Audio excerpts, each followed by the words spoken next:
Welcome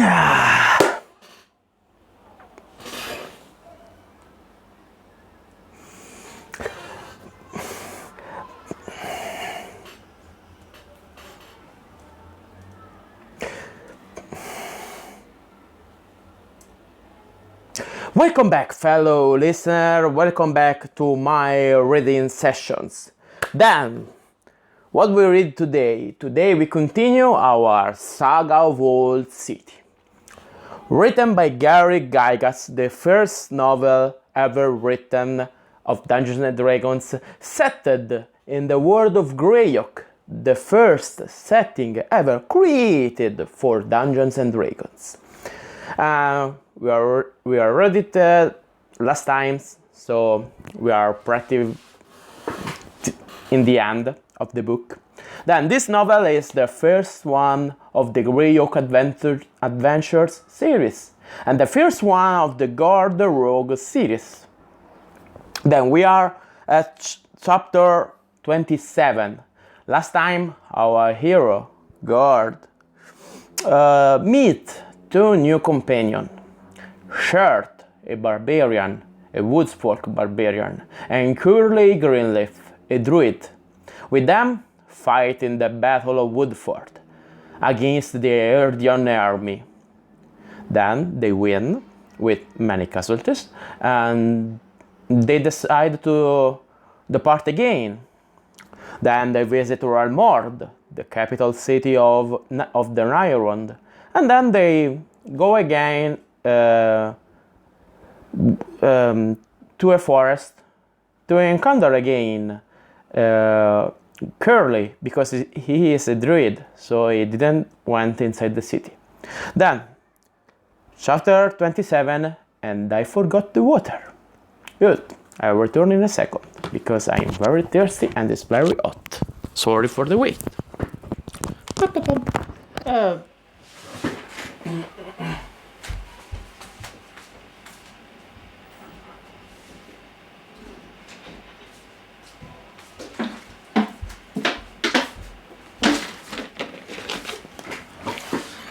Okay.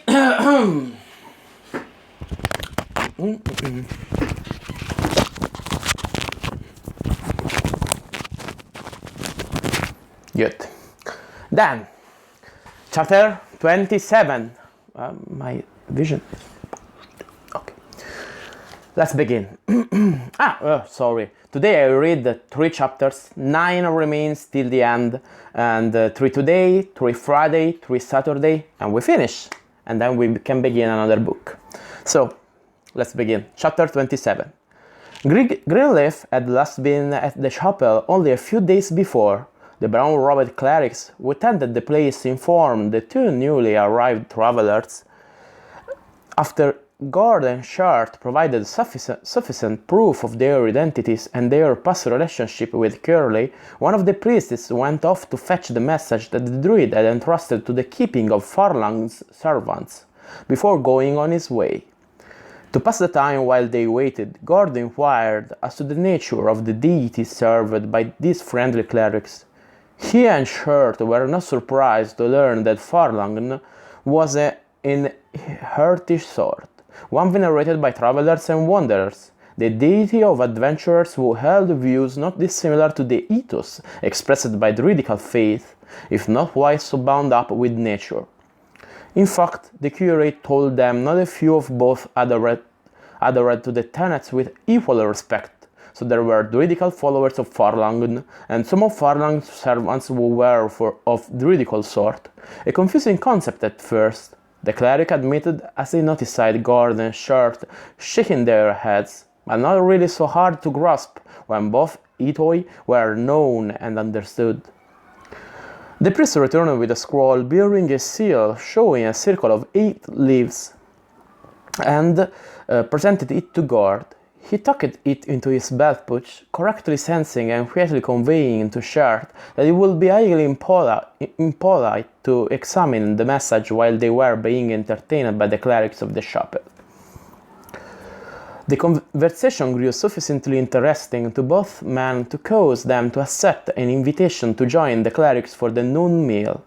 Suppressing the curiosity about Curley's message, they enjoyed a good repast in the small refectory of the chapel and were treated to a rather exciting description of the pantheology of the area. From what Gord heard, it seemed pretty much identical to that of the other places he had been. Chert was obviously as bored as his companion, but then the patriarch turned the talk to his deity once again, and this was more to the taste of the two adventurous travelers. Eventually, other matters called the priestess, and they blessed the two and sent them on their way. Gord caught Chert in the act of dropping coins into the contribution box. Just as Gord was ready to slip alms in that receptacle himself. Both looked at that and decided that the symbol of this friend of adventures might be of benefit one day. Each added even more coins to the offering box, taking in return a pair of wooden discs, each embellished with a horizon line and a colorful inlay of stone and metal. Using the leather tongs provided with the discs, Gord and Chert hung the symbols around their necks and left the chapel. After returning to the tavern where their steeds were stabled, they ordered bumpers of dark beer and read the message left by Greenleaf. That is, Gord read while his friend listened, for the barbarian was unlettered. Well,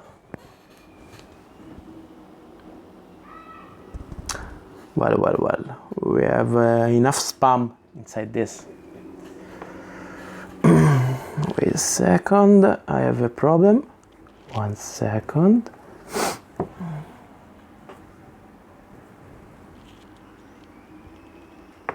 Okay.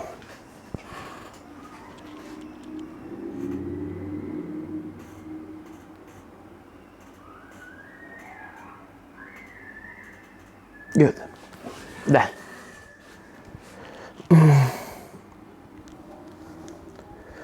When the slight thief began to tease his companion about the ignorance, the reaction he got was sufficient to make him ease the jibes immediately.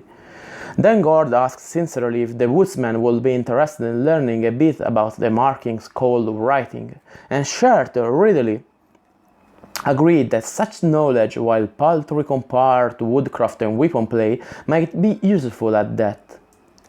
Gord began to teach the big fighter the elements of reading as he worked through Curley's scroll, and Chert proved himself remarkably intelligent and quick to learn. When the missive's content was finished, the barbarian put the scroll in his girdle for future study. In the writing, the druid related a bit of his business in the area and then got down to the point of the message, a vague reason for his departure from Woodwitch. His mission was a matter of personal interest, wrote Curley, Greenleaf, but if his two friends should care to join him, the druid will be happy to have their company. He would either be in Nelix or else leave word there if he had a reason to move on before they arrived. The destination he had in mind after Nelix was not mentioned, and no reason for the mission was stated or even hinted at all. No matter, both Gord and Chert agreed. They had nothing better to do, and the mysterious matters of their strange friend might prove interesting. They set out for the town of Nelix immediately. The fastest way to this place skirted the fringe of the Celadon forest, so their route was a half-circle looping northwest then southwest, crossing the Nestor River into Ernst after some 60 leagues en route and only 10 from their destination. The lands surrounding the place were quite similar to those Gord had seen in his visit to Lukish, and the people of this portion of the duchy were likewise similar. Chert was interested in experiencing more of this area, but Gord wished only to move on. Nelix was rather dull to him after Realmord, and the differences between it and Woodwitch were not noteworthy in his view. The two men were greeted warmly by the clerics of Farlangd at the local temple, which was larger and more prosperous than its counterpart in Woodwitch. Evidently, the deity was more revered in these parts than to the east. There was no message for them, save one of a verbal nature. Greenleaf had left word that the two should go to the Society of Sages and Scholars, a place near the colleges of Nilix, and seek out one savant Ywander there. That was all. They had no difficulty finding either the building or the man. Ywander was a green-robed, beard-like little fellow, owns himself a cleric of Farlang, thus the garment of the pastoral order of the deity, now turned savant. He was most helpful, inviting the two puzzled young men into his messy library, serving them a strange and bitter tea that sharpened their senses, and telling them a rambling fashion of Greenleaf's undertaking. The Haborals, he began, was a long and dangerous line of hills. This rugged island chain began far to the north at the shore of the Nile Dive, and was generally known as the Cairn Hills in that region. A narrow neck of the torch was so rugged and high as to actually constitute mountains, and at this point the Cairn Hills became known as the Haborals, which is the middle common translation of dreaded Owes, as the area was called in Elder Sulois. The eastern and southern portions of these tall mounds and steep valleys were not actually so bad, said the savant, if one discounted the hostile hill tribes, monsters dwelling in these wilds, and similar stuff. From the Sea of Gernat up the Nesser River past Nyatmarsh to Seldon Forest, the Haborals penned in the bright desert. Just as the highlands, plateaus, and towers serve to do the same, as the hills turn west to butt into Woolly Bay just below hard by. Ywander informed them that the fairest portion of this range was within the Seldon Forest proper, and recommended the journey there at some future date if they enjoyed such pastime.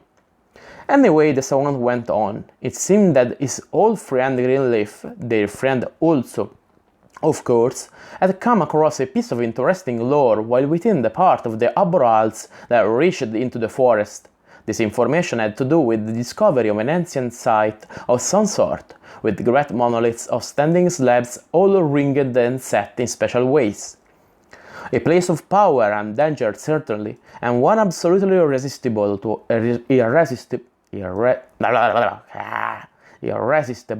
a druid, naturally. Ywander had put together some of the pieces of this puzzle of information for Greenleaf. Now the rash fellow was off into the countryside, bound and determined to find the exact location of the ruin and investigate it. When the seven sought to launch into a discourse on similar sites, Gord managed to interrupt. Did the good savant know exactly when their friend Curley had set out?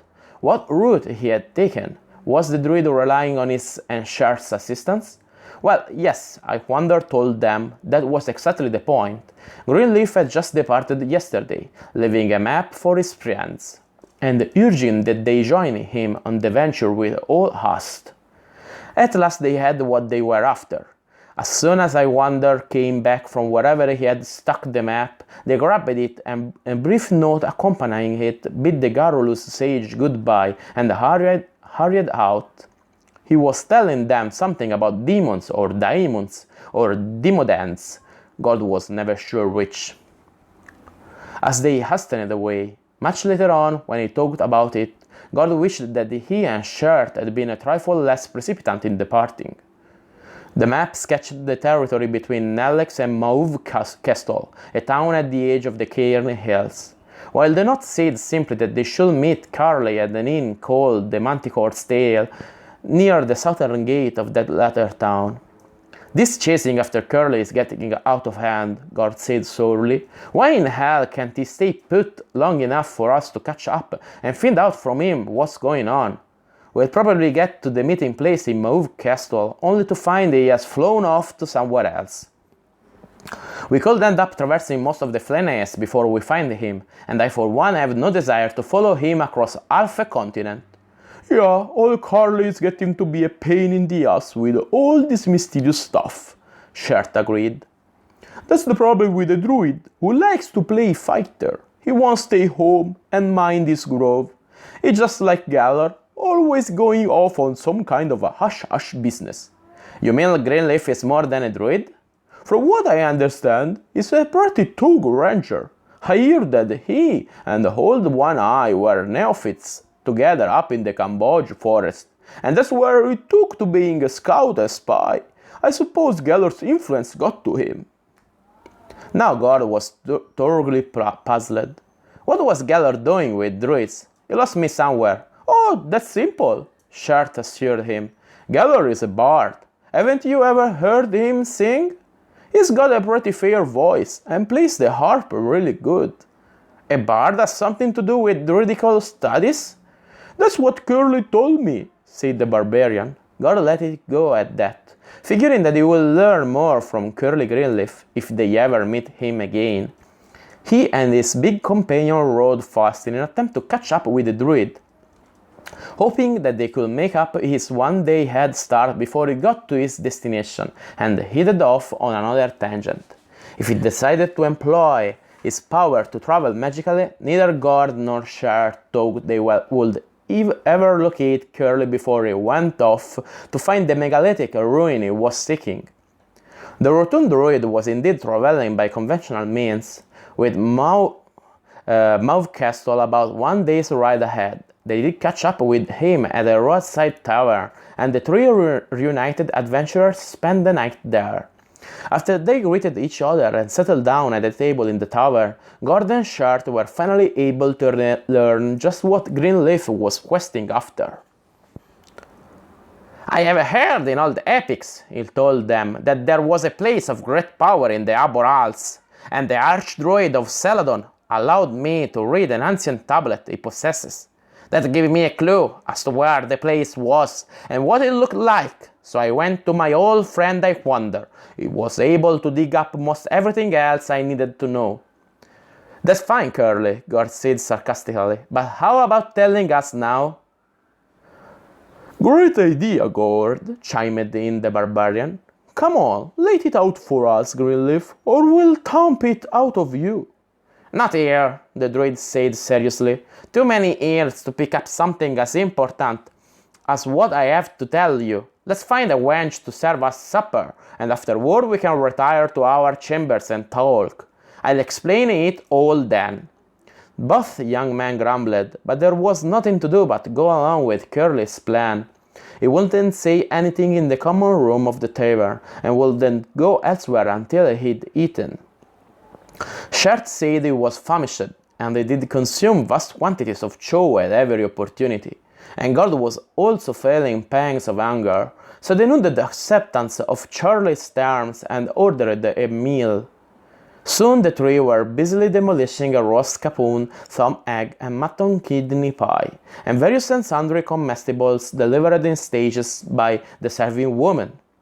Finally, after the last bones were stripped bare of meat, the pie dish clean, and nothing but a few crumbs of bread to be seen on the table, Greenleaf sat back patting his round belly, and Chert belched contentedly as he swigged down another pot of stout. Gord, having finished much sooner than his two companions, had been waiting impatiently for this event.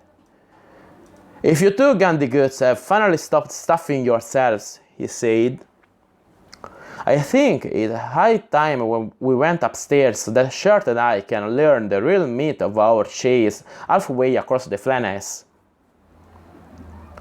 Still beaming with happiness at his repletion, the druid nodded and arose, leading the way to the rooms they had taken above. "There is a great ring of stones," Curley began as they sat in the small parlor adjoining the three bedrooms. "It is near here, within the mountains which split Cairn Hills from Aborals. There is a hidden valley there, a circular place which is natural.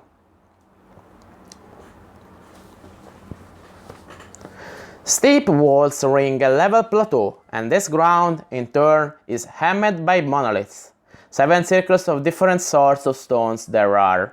The size of the stones grows larger as the rings progress inward, from lists no bigger than a milestone to huge ones taller than a giant. These 7 rings of stone encircle a cairn at the center. It is that which we must enter and explore." "What is inside?" asked Gord. "Gold? Gems?" Chert, not much interested in tales of worthless rocks, perked up at these last 2 words. I think not, Greenleaf answered slowly, and Chert looked bored again. But there is possibly something of far greater worth within the barrow. A relic. What sort of relic? Gord queried. What's a relic? Demanded the barbarian. A relic is something ancient, usually of great power, and often associated with the divine in some manner, the druid explained. More than that I'm not prepared to say at this time. What's the sense of going there if there is no money in it? Sorry, wrong voice. What's the sense of going there if there is no money in it? Chert, my friend, there is more to life than money and fighting, Greenleaf said with a wry shake of his head. There's woman there? Asked the barbarian with candor. Or a good sword, maybe? Gord looked at this, but Curley's response was serious. Nah. But a relic, if there is one, would have value beyond belief. Should we actually find one and manage to get it into the right hands, you'll both be rewarded with enough money to keep you happy for years, even at the rate you two young rogues spend the stuff. That was heartening talk indeed. Searching for this hidden ruin was making a whole lot of sense now. Gord and Chert expressed their eagerness to get going as early as possible. Well, there are a few preparations I must make first, the druid questioned. Spells, if you don't know it, require more than a few mumbling incantations and a wave of the hand, after all. What do we need spells for? Demanded the massive barbarian. We've got swords! If we find a relic, my boy, then we will certainly have to contend with whoever or whatever guards it. And such a guardian will require more than brute force, even strength such as yours, to overcome. If we are clever and lucky too, we should be able to survive its attacks, destroy it, and bear our prize home in triumph. Greenleaf will say no more on the subject of the relic or its fearsome guardian, whatever that might be, despite the young man's wheedling and demanding. Curley bade them to remain patient a bit longer, assuring both that he would apprise them fully in due time of just what they were seeking and what they might encounter along the way. After all, he explained, a slip of the tongue now could alert others as to what we seek, and there's no need for a contest of getting there first, or having to fight off others after we've taken the prize. Gord and Chert agreed to the sense of this approach, and retired to their chambers for the night. Next day, all three went on to the town of Mauve Castle, and therein the druid went about gathering whatever he needed for his coming work. After spending the following night in Manticore's Tale, the trio set forth on their adventure, riding south and west toward the mountains. End of chapter 27. Okay, we make a brief pause and then we continue with another chapter. They are pretty brief today, so no problem.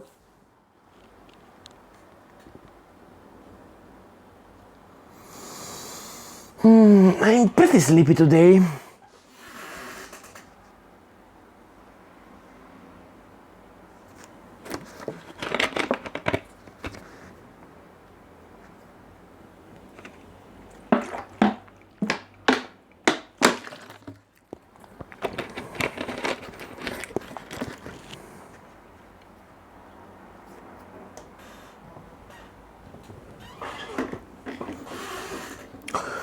Okay.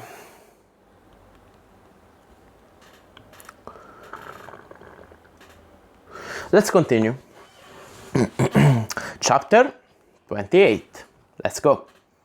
If the Eboralds was a place where horses could not easily venture, the mountainous head of this area was far worse. The three riders took a southerly route along the edge of the jutting peaks that rose abruptly from the relatively level plain to the east.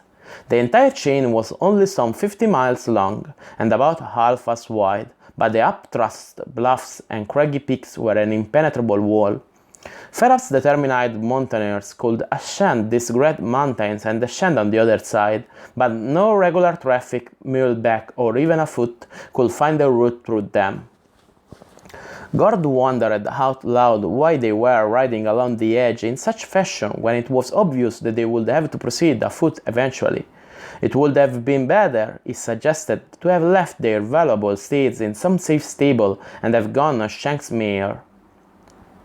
The druid assured Gord that he knew what he was doing, and he told both men to keep a sharp eye out for a small Thor shaped like an ogre. Sert's keen gaze spotted the unusual-looking mountain late in the forenoon. It was quite as Curley had described it, once you knew what you were looking for and viewed it from the north. The rugged, rocky ground near its base was forbidding, as were the clumps of scrub thorn that sprang from the poor soil between the mineral outcroppings. Now we must dismount and begin looking for a dry stream bed, Greenleaf instructed. There is a way up the range along it, and it passes the valley we seek to. How do you know that? Chert asked, as the three began leading their horses through the rugged terrain. A party feeling the wrath of despotrix of a hardby came over these peaks and down into the duchy. Eventually, one of the few who survived ended up telling his tale, and somebody else wrote it down. Fine, I suppose, allowed Gord, but how do we know it's a true account? It could be a yarn spoon for fun or profit. We don't actually know for certain. I wonder stressed that point repeatedly, Curley answered. So far though, everything checks out, and the survivor's description of the ruin in the depression matched exactly what I'd picked up from other sources. That, my boys, he couldn't have made up. What we must do now is find the path that he claimed took their fleeing band down into Ernst Green Fields, the place from where we shall travel upward to our goal. A dry stream bed heading up toward Ogre Peak. Ogre Peak is what we must find. That makes sense to me, Curley, said Chert. Even though there is no trees covering the tors ahead. I was raised in country nearly as rugged as this. I can find what we are looking for. Gord knew that was not an idle boast, and when the druid said he was fairly adept at such work himself, Gord reconciled himself to tagging along and letting the two of them worry about the matter. However, on Curley's advice they split up, each staying within hailing distance of another, able to search more ground than if they traveled in a close group. After less than an hour of walking and looking, Gord got a surprise. Had he not been holding tight to his horse's reins, he would have tumbled headlong down a steep drop-off screened by weeds and grass. The narrow gully obviously served as a watercourse when rain fell on the mountains above and drained along its channel. Gord walked alongside the drop-off for 100 yards and saw that its path seemed to curve upward. He called for the others to join him and continued moving along the wash. He called out excitedly several more times before Curley and Chert caught up with him. The city-bred thief had indeed found the purported route into the heart of the mountains, but he saw no need to reveal that he had merely and quite literally stumbled upon it. Whether or not it would eventually take them to the Vale of the Ringstones, the stream bed did enable the adventurers to take their horses upward. The work was slow, however. There were twists and turns at first, and then the gully became a canyon. There were boulders in heaps and splits that had to be explored. The going was steep and rugged, and the three were tired when the sun began to slip behind the jagged mountain tops ahead of them. They started to look for a suitable place to camp and soon found a broad ledge jutting out from the canyon wall above them. It took some arduous work for the men and the mounts they led to pick their way along an oblique route that took them gradually up the canyon wall until they reached the outcropping. It turned out to be well worth the trip. The ledge was sheltered on the sides and top, almost as if they were in a shallow cave with a projecting lip at its entrance. Chert went out to gather forage for the horses, returning with a great armful of quartz grass and other shrubbery he found in the immediate area. The men ate a cold meal from their trail rations, washed down with a little water. When Gord complained about their shortage of drinking water, the druid pointed out that the rain would bring them more water than they might like. Gord shuddered as he considered the prospect of being caught in the big ravine as it flooded. This was a risky venture indeed. Almost as if on cue, the stars were blanketed by clouds, and rain began to fall around midnight. It was a gentle rain, and it lasted for most of the night. Then, when the sun began to rise, the light seemed to dissipate the precipitation. By now, however, the canyon held a gurgling, rushing torrent of water, and for a few tense minutes the flood slowly mounted higher toward their shelter. Then, as it began to recede, thunder rumbled and another storm broke. This time the rain pelted down in fat drops, accompanied by gusty winds, rippling forks of blue-white lightning, and rumbling bangs of thunder that were intensified and echoed by the mountains around them. Here was a display that made the magic of seeing mankind pale stuff indeed. As quickly as it came, the storm ceased, but the water was again rising. This whole process continued throughout the day, penning the men and animals in their rocky shelter and threatening to sweep them away as the level of rushing water rose higher and higher. Finally, when the torrent had come up over the floor of their shelter and they were standing in water that was nearly knee-deep, Curley Greenleaf resorted to use of his power. He called up a howling cyclone wind that pushed the float down and away sufficiently to allow the party to escape with nothing worse than wet feet and a chill. They passed an uncomfortable night marooned on the ledge, but the druid's enchantment had forced the water to recede enough for the three to recline and sleep fitfully on the damp stone. The light of the morning revealed only a trickle of water in the canyon below them, and the bedraggled adventurers left their haven and pushed upward again, skirting pools and taking respectful note of the destruction caused by the pouring stream created by a runoff from the slopes around them. "Next time we camp on a higher ledge," Gord said with finality as he observed the battered and drowned remains of a hill giant somehow caught by the onrush of water. His companions agreed. With drinking water no longer a problem for some time to come, food became their next concern. They had sufficient quantities of iron rations to last them a week, and some grain for the animals too, but it was safer to augment the former by hunting, while allowing the animals to browse on the sparse vegetation that had survived the flash flood.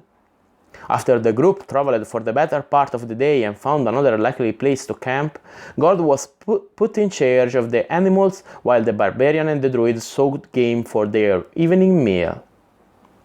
The hobbled mounts knew what to do without direction, but Gord needed to be alert in case of attack by some angry predator. A mountain lion drawn by the scent of horses did make an appearance, but several well-placed stones from the young thief's sling sent the creature away amidst a great amount of hissing, spitting, and caterwauling. After calming the terrified animals, there was nothing else for Gord to do but wait. His friends eventually came back bearing a small goat, and that night they ate roasted meat instead of cold rations. The partially cooked portions left over from their feast would provide ample food for the following day as well, so at last the party felt confident in moving ahead. Travel the next day was even more tortuous than it had been before. They were forced to scissor their way up the steeply rising slope, and at day's end Curley estimated that they had walked 5 miles, while actually only progressing about half that far toward their goal. The area was so barren that not even savage beasts or monsters cared to inhabit these mountains. That at least allowed them yet another night of undisturbed rest, although they kept vigilant watch nonetheless. All three still had vivid memories of the dead hill giant, and this made them alert to danger of all sorts. Another half-day or similar trekking brought them to the virtual summit of the narrow range. Greenleaf made careful observation of the terrain as they struggled upward, and finally, as they approached the highest elevation, he pointed to the left, calling the attention of his companions to what he saw. "At last! See that defile there, and the notch in the crest above? That's where we must go," the druid told them. "The account says that a hidden valley lies beyond, and there is the depression and the ringstones. If we press on, we can be there before nightfall." Hurry they did, and they arrived at the place, panting and sweating, but feeling exhilarated by success.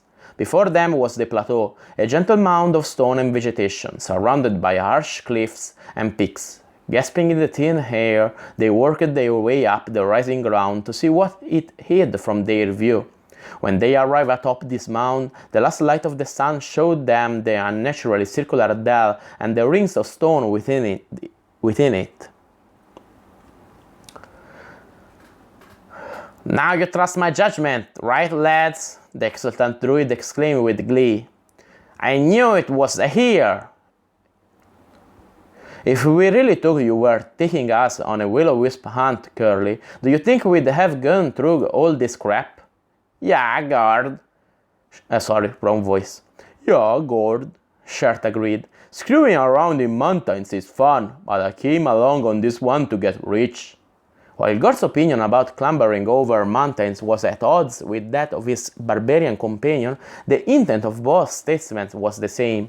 They had accompanied Greenleaf on the strength of his information and his conviction.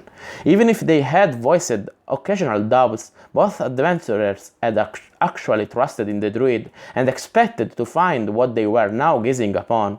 Gord thought it interesting that Curley seemed more surprised at the actual discovery than his associates were. This night's camp was a cheerful one, despite their meager meal of dried meat and coarsely ground grain softened with a bit of vinegar and water. Scant supper finished, they discussed the plan of action for the next day. Curley wished to carefully sketch the whole place from their elevated vantage point before they actually approached it. Then they would make measurements and do more mapping when they went down to the site. The ancient place was an historical discovery, after all, in addition to being the probable repository of a most valuable treasure. The druid said that it would take 2 full days for this preliminary work, even with both of his companions assisting in the measuring and examination, and only on the 3rd day should they attempt to penetrate the great pile of stone at the center of the rings. At that, Chert and Gord set up a vehement protest.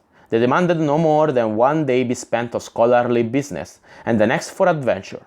Curley consented to get along without the sketching, reasoning that he could construct a drawing from memory, and resolved to head for the Dale first thing in the morning. Then compromise was agreed to, and they settled down to sleep. But their rest on this night was uneasy. Nightmares and restlessness plagued all 3. And a lethargic feeling persisted in each of them as they proceeded down the slope of the plateau, until the warmth of late morning seemed to burn the feeling away. Each of them discovered these facts about the others as they went about the work that the druid directed. Conversations they had between drawing, pacing, and measurement with a rope or hand revealed their mutual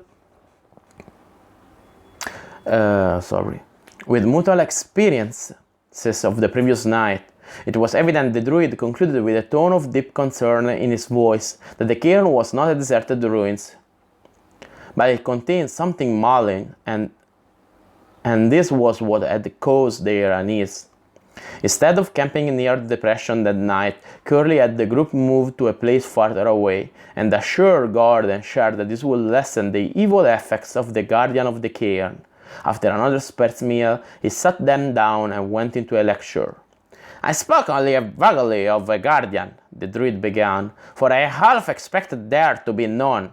Actually, you two had more confidence that this site existed than I did. I suppose I feared to hope too strongly so as to avoid too great a disappointment if the tale proved to be fictitious. So, if only a part of me thought we would even locate the ringstones, Then the existence of a relic and the thing said to protect it could receive still less credence in my mind. The druid ranger paused for a moment to reflect, slowly stroking his chin in meditation. The mention of a prize within the cairn was made to tempt you two to come along, he confessed. You are friends, and I wanted your company, but what I thought might be only an illusory lure now seems most probable indeed. Unfortunately for all of us, that also indicates that the balance of the story I heard is likely factual as well. Before his companions could toss out questions and accusations about what they had just been told, Greenleaf launched into the rest of his tale quickly.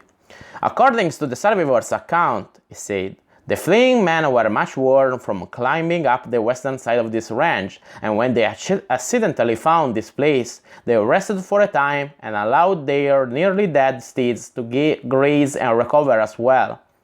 Of course, they explored the stone circles and the sealed cairn in the middle, but found no means of easy access to the burrow's interior.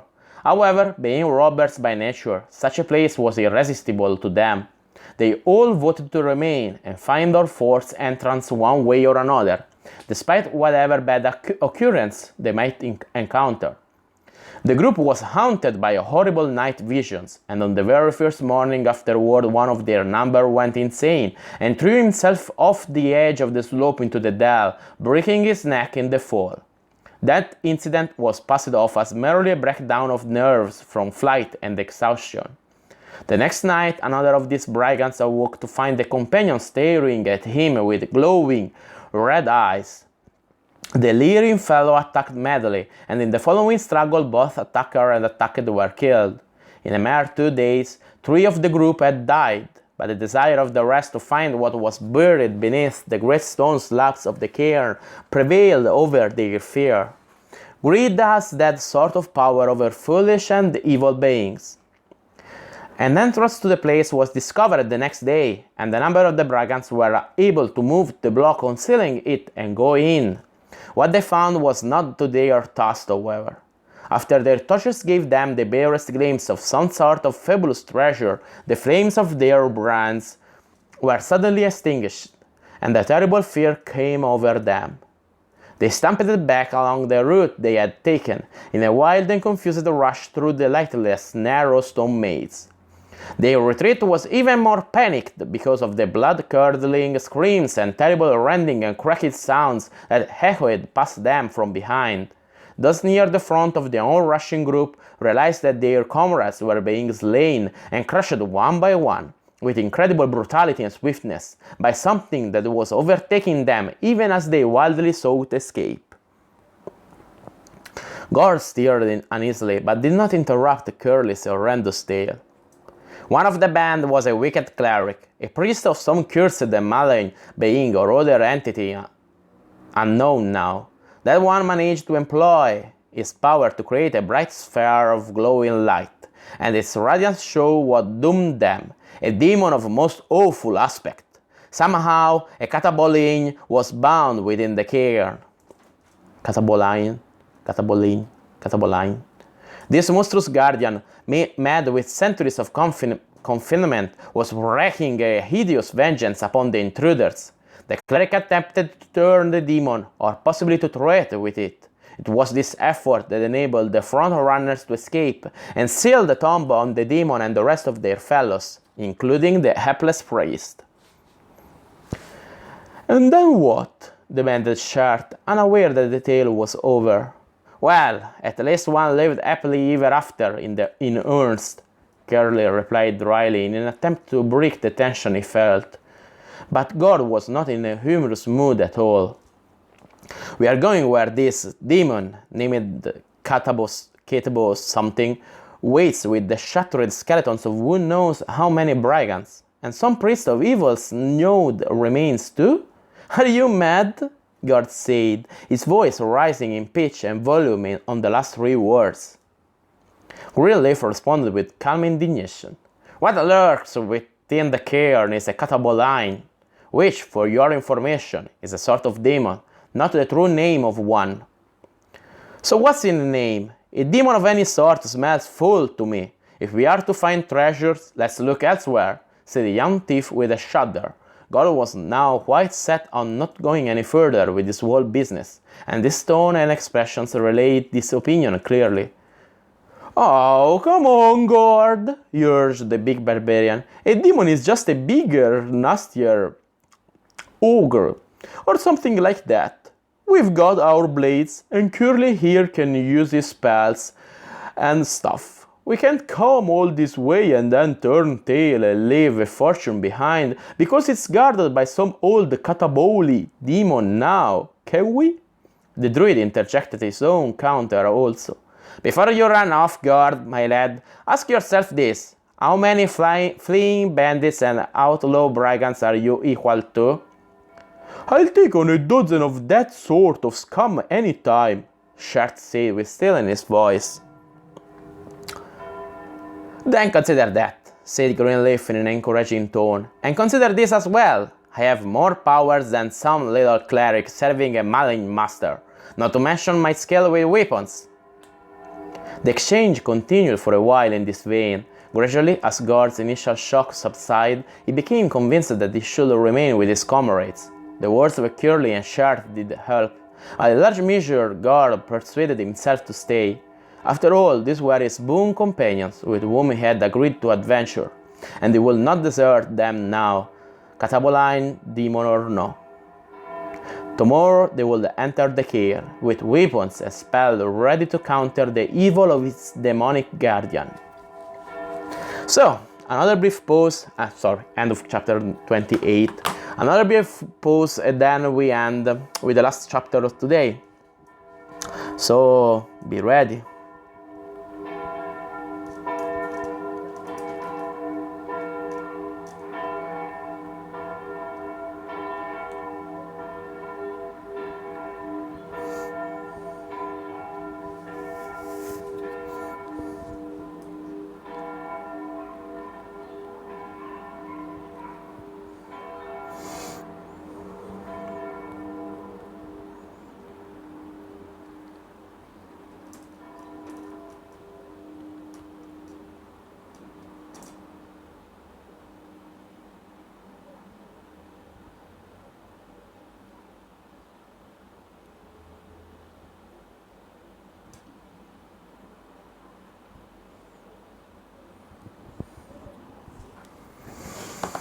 A little sip of water and then we end for today, last chapter.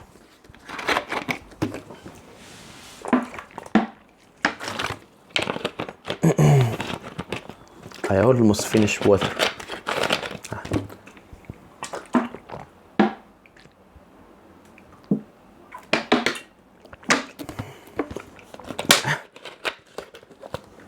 Good, let's end, okay?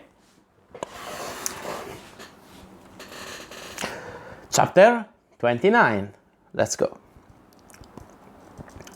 When Gord woke suddenly, the first thing he saw in the pale light of the pre-dawn sky was an enormous bear biting the arm and shoulder of the druid. Without hesitation, Gord sprang to his feet, sword in hand, shouting for the sleeping barbarian to awaken and help defend their companion. The great earthen jaws released their hold on Greenleaf. The head swung toward the source of the sudden commotion, and the horrible growl rumbled forth from deep within the bear's body. "Stop! Stand still!" shouted the druid at his companions. Both young men froze, obedient but perplexed. Gord remained poised to lunge, and Chert stood with axe in hand, about to charge. The druid spoke a few soft growling sounds, and the monstrous cave bear relaxed again. As the druid continued to communicate in this fashion, the animal sat on its ponderous haunches, lolled its tongue, and stretched forth its head. Greenleaf scratched and pounded the place between its ears, and the bear made odd, whining groans of pleasure at this rogue petting. Gord looked at Chert quizzically, and saw the barbarian break into a knowing grin as he witnessed the interplay between the animal and the druid. The young thief turned his gaze back to Curley, wearing a frown of confusion. "This bear is Jörg, or, at least, that's as close as human speech can come to pronouncing his name. the druid said as he continued to administer his scratching and petting, much to the evident delight of the furry creature he spoke about. It seems that he alone resides in this territory, dwelling in a cave not too far distant. During my watch last night, the druid continued, I summoned animals within the area to come to our assistance, but only Jörg here responded. We are friends now, he and I, and they will aid us in what lies before us. I enlist his service with great regret, for I fear that the Catobol line will treat Jörg roguely, and the death of such a wonderful creature as this will mark my spirit sorely. I have told him of the adversary, however, and the great old fellow agrees to fight the demon willingly, hating all things such as it represents. You call and speak with peers? Gord was having trouble grasping what the druid had done. Chert had no such difficulty, having been around nature priest for all of his life. Sure thing, Gord, the barbarian said before Greenleaf could reply. I've seen this pretty often, and it's no big deal. If I wasn't still asleep when you started shouting, I'd have known better than to worry about Curley and the bear chumming it up. More than a little miffed at Chert's casual passing off of his efforts, Greenleaf cheesed his petting of Jörg to point out that the huge Ursin was a formidable foe and an ally to the death. Can you bring such help for us? The druid demanded of the young barbarian. Even a warrior such as you will find this hug somewhat uncomfortable. No big deal indeed, finished the druid with a rump, and resumed his crushing of the now restless bear. Sorry, Curley, Chert said hastily. You know I didn't mean that it was nothing. Only that calling bears and stuff is a power all you druids have. Gord freely admitted that he, for one, was duly impressed, and Greenleaf was thereby mollified.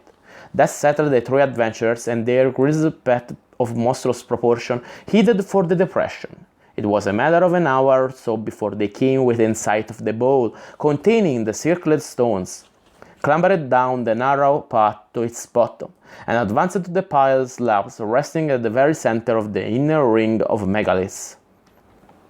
Here is what bars the entrance to the barrow, Greenleaf said, pointing to a large rectangle of rock in front of him.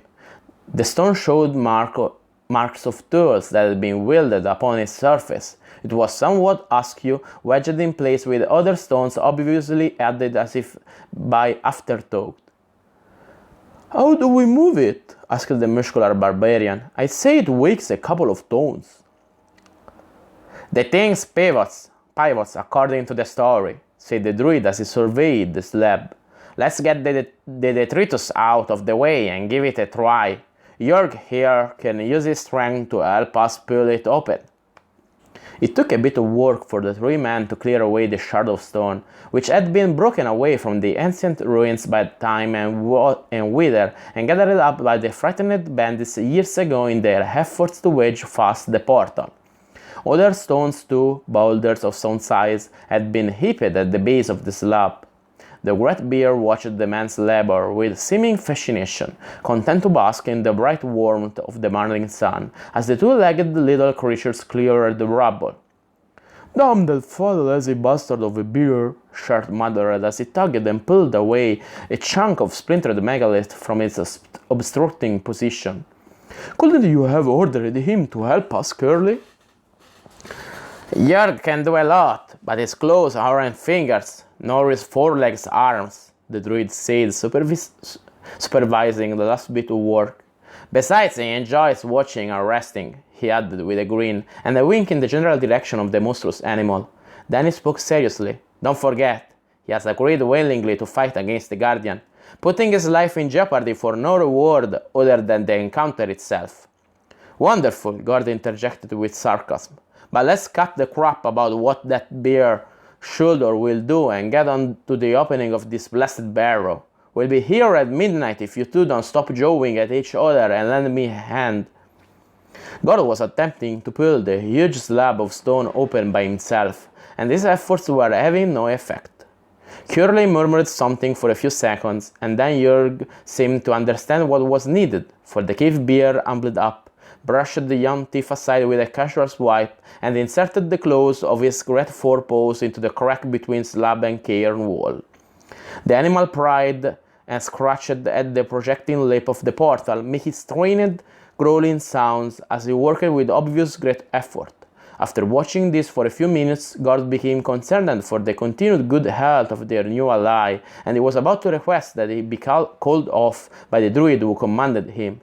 Then Jörg suddenly spraddled his hindquarters, dug his rear claws into the earth, and tore at the slab with even more vigor.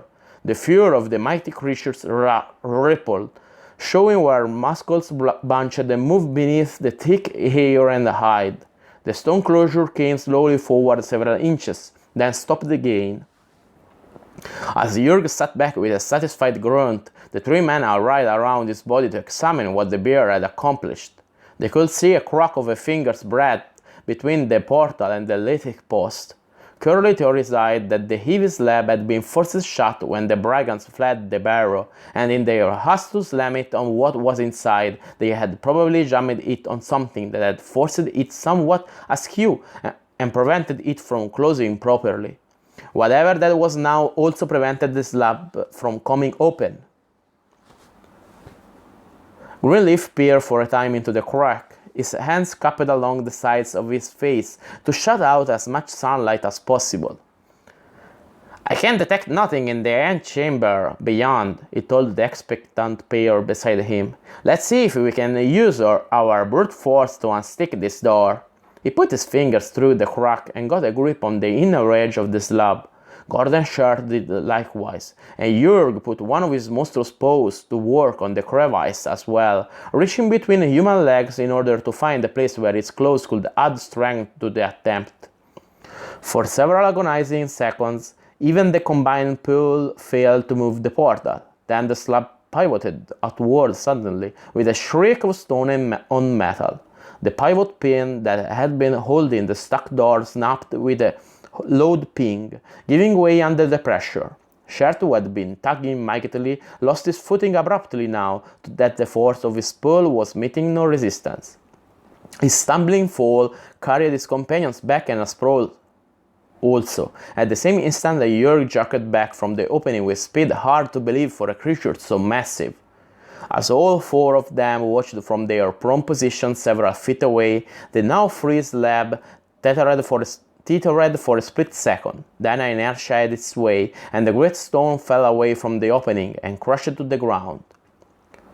"We are committed now," the druid said evilly, as he eyed the array of arcane sigils graven into the inner face of the stone door. Traces of pigment could still be seen in some of the incised marks, presumably chiseled by some ancient binder of demons. "Let us pray we don't end up like him," Gord remarked, drawing the attention of his companions to what lay on the floor just inside the barrow's entrance. The three paused a moment at the sight. Half of a mail-clad skeleton was there. What had become of its lower parts was moot. Both parts of a broken rusted sword blade lay near a gauntlet of steel that sheathed the skeleton's right hand. The left gauntlet and accompanying hand had apparently been wedged beneath the slab when the portal was forced shut. All that remained of them now were bits of rusted, twisted metal and splintered bone. It was likewise obvious that the entombed brigand had sundered his sword blade against the inner surface of the portal in a futile attempt to force it open. As he gazed somberly upon this tragic spectacle, Gord wondered what pleadings and beggings his comrades had endured as they trapped this man. Then he was emboldened by the knowledge that he had better companions than those responsible for this sight, and this thought strengthened his resolve to go into the cairn. "Now we must be victorious, or die in the trying," Greenleaf whispered, continuing his previous line of thinking. "If the thing within is loosed, it will ravage and devour countless apeless souls before it can be found again and sent back to its stinking home below, if indeed this could ever be done." "If axe can cleave it," Chert rumbled, "then it is a dead demon indeed, for I will confront it now." Whoa. My camera tremors. With that pronouncement, the tall barbarian strode into the barrow, not waiting to see what his associates would do. The others followed on his heels, and the 3 humans and 1 cave bear faced the unknown together. The antechamber they entered was illuminated by light that streamed in through the doorway exposed by the fallen slab. It was a chamber about 6 paces in width and 5 in depth. The low ceiling of stone made Chert Curley, and the bear crouched out of necessity. Gord stood stopped over for another region, feeling oppressed at the thought of the tons of stone over his head. Many of the slabs were old and cracked, and he tried not to think about what would happen if the whole affair came tumbling down. Jörg, seeming agitated, pushed his way to the front of the group and swung his barrel-like head from side to side, sniffing the musty, foul air. Then he hissed forth a horrible growl that seemed to make the stones ring with its ferocity. The 3 adventurers saw that the monstrous urchin was glaring at the narrow opening in the rear wall of the antechamber's rightmost portion, its lintel joining the outer blocks of the wall there. Then they heard a shuffling sound. A grinning apparition suddenly leaped around the corner of the opening and into their view. It was a dead, grey-colored thing, a rotted corpse with tattered lips falling away to reveal yellow teeth bared in the grin of death. Somehow it still lived. A half-life of awful sort existed within the body and animated it with fell force that gave its decaying flesh and leathery mummy-like skin the power to move with speed and purpose. The unnatural condition that imbued this thing exuded from its putrescent eyes. All but the bear recoiled at the sight of the horrible thing.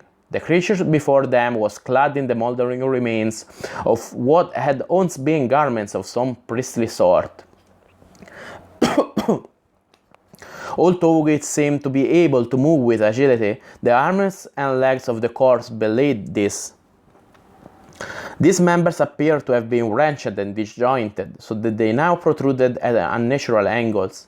Yet the thing did move, and its withered right hand had the strength to hold the corroded iron of a mace.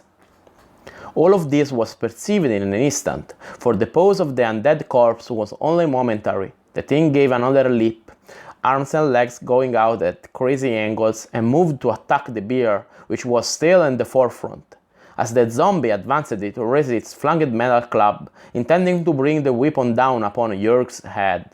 The monster's skeletal face looked even more fiendish as its jaws opened in a soundless effort to shriek its hatred and fury. Jörg was not simply waiting for the stinging thing's blow. The bear also lunged forward, and this move carried the animal close to the creature so that the mace impacted on the matted bristles of Jörg's humped shoulders. At the same time that the maw of the animal stretched wide and clapped shut on the thing's crooked left arm. The weapon blow certainly hurt the bear, but Jörg seemed to pay it no heed. With a savage shake of his massive head, the bear sent the zombie flying sideways. All of the thing did this but its left arm, which had come loose at the shoulder and was still in the bear's mouth.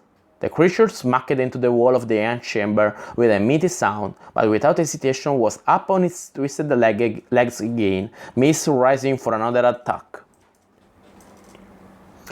Gord, finding himself on the zombie's flank as it again advanced toward the bear, took matters into his own hands. He lunged forward, ducking under the zombie's upraised mace, and thrust his war point to the creature's right leg, as the thing was turning to meet this new threat.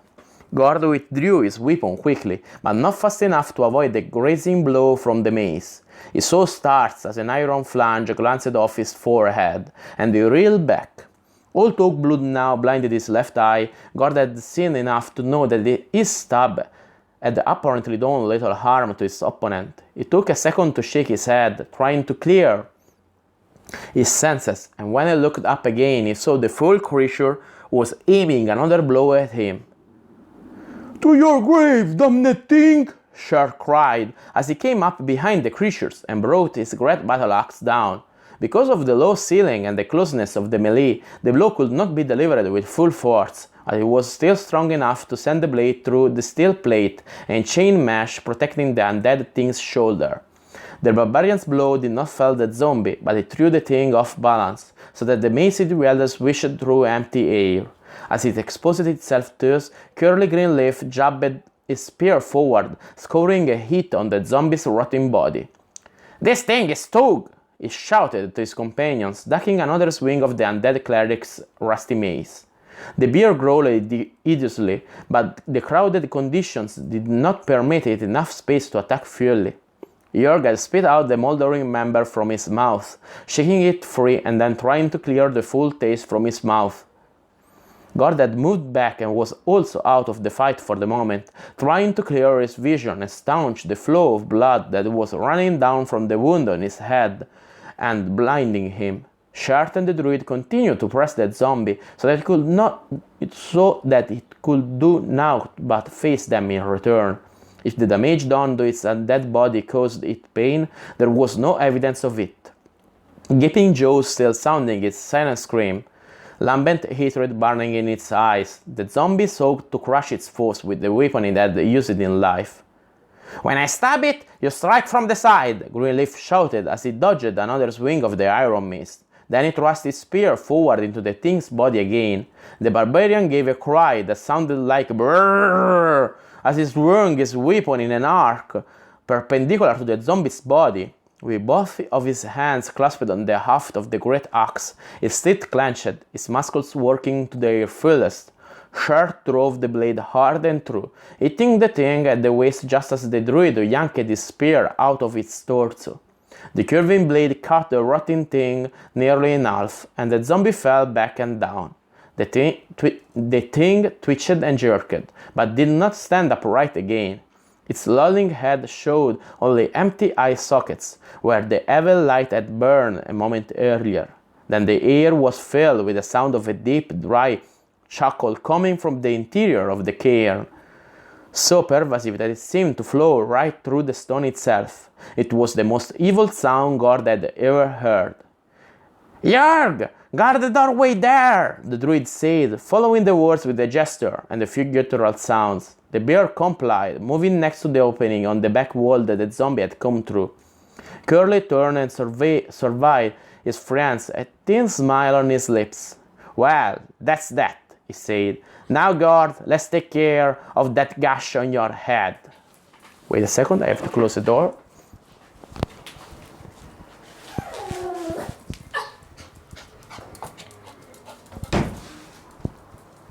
Se sei stupida.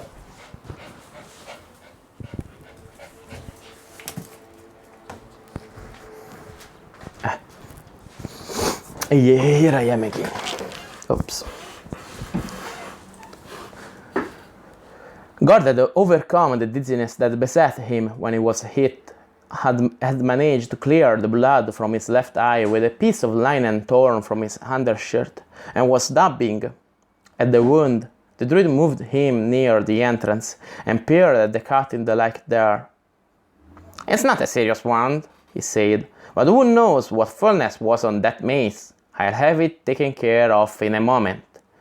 The young thief watched as Greenleaf took a small jar from his belt pouch, opened it, and with a bit of clean cloth took out a small portion of the amber-colored ointment therein.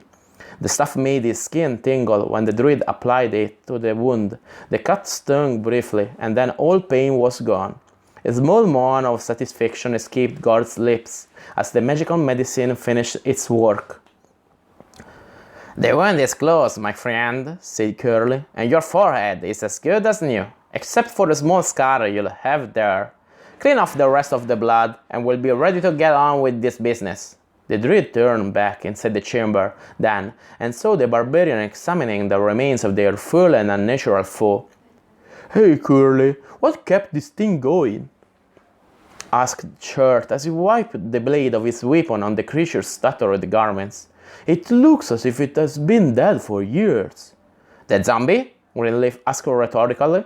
No doubt some malign power desired to keep the corpse animated with wicked force to serve as a slave. That was no ordinary zombie, though.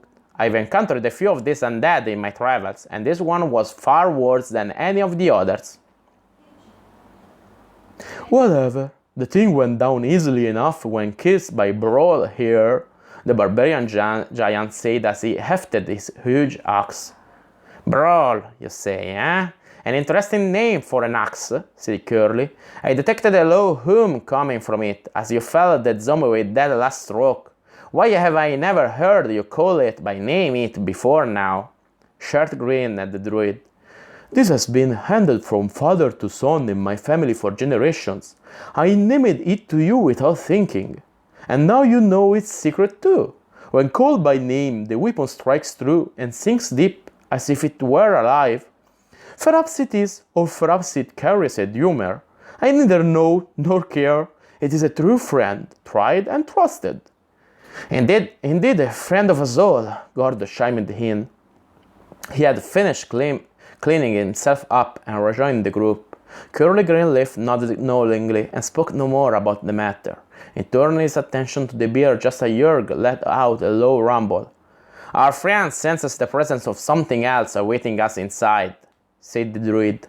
Now it is time to go down and see what that is. May your weapons prove potent and our enemy be confounded. The three men went to the doorway and peered inside. They could see a small landing that gave onto a flight of worn steps, heading to their right and descending into total darkness. Here, Chert, said the druid as he fumbled in his belt and withdrew a small bag of black felt. From the bag he took a small glowing object that made the antchamber almost as bright as day. He reached up and touched it to the front of the barbarian's helmet, and there it stuck. You have not the vision of evil kind, as I do, and neither Gord nor Jörg can see in darkness either. This lodestone will stay fast to the steel of your helmet, shedding its light, a magical illumination neither hot nor flickering, for us all to see by. Agreed? Chert accepted readily, and the group proceeded ahead, delving below the green cairn. Gord, sword in hand, talked about the strange sort of sight his weapon bestow upon him, but did not mention it to his companions. End of chapter 29. And for today is all.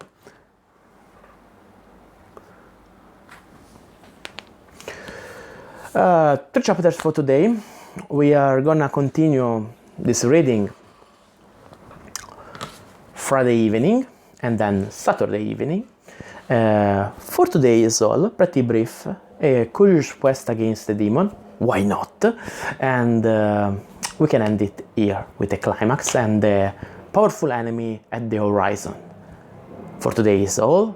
Have a good evening, have a good night, have a good dinner, have a good everything, and to Friday. See ya!